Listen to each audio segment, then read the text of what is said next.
জীবন বাজি রেখে আবার সেই আওয়ামী লীগ প্রতিষ্ঠা করবেন, এই স্বপ্ন শুধু দুঃস্বপ্ন না, বলে প্রলাপ ছাড়া আর কিছুই নয়।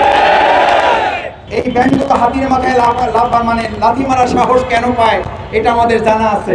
কিছু সংখ্যক প্রশাসন যদি দোসর হিসাবে আপনাকে সহযোগিতাও করে, আপনাদেরকে মনে করিয়ে দিতে চাই, সমস্ত প্রশাসন যন্ত্র দেশি এবং আমাদের প্রতিবেশী রাষ্ট্র সহযোগিতা দিয়ে ২৪ জুলাই আগস্টের গণঅভ্যুত্থানে যারা শুধু পতনই হয় নাই, যারা দেশ ত্যাগ করতে বাধ্য হয়েছেন, এবং এখন আপনারা খেয়াল করেছেন আপনাদের নেতৃবৃন্দ এখন বিভিন্ন বিদেশের মার্কেটগুলোতে মার্কেট করে এবং সেখানে তারা বড় বড় রেস্টুরেন্টগুলো খাচ্ছে এবং সেখানে তারা দহরম মহরম ফুর্তি করছে।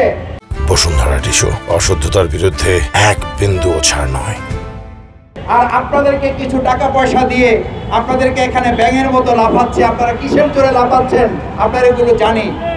আমাদের মাওলানা দেলোয়ার হোসেন সাঈদী রাহিমাহুল্লাহ উনি বক্তব্যে বহু আগে আপনাদের সম্পর্কে বলে গেছেন,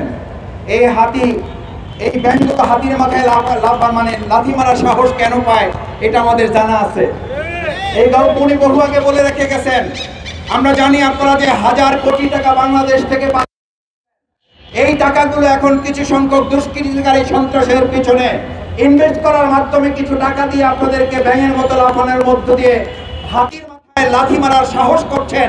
এই সাহস করে লাভ হবে না।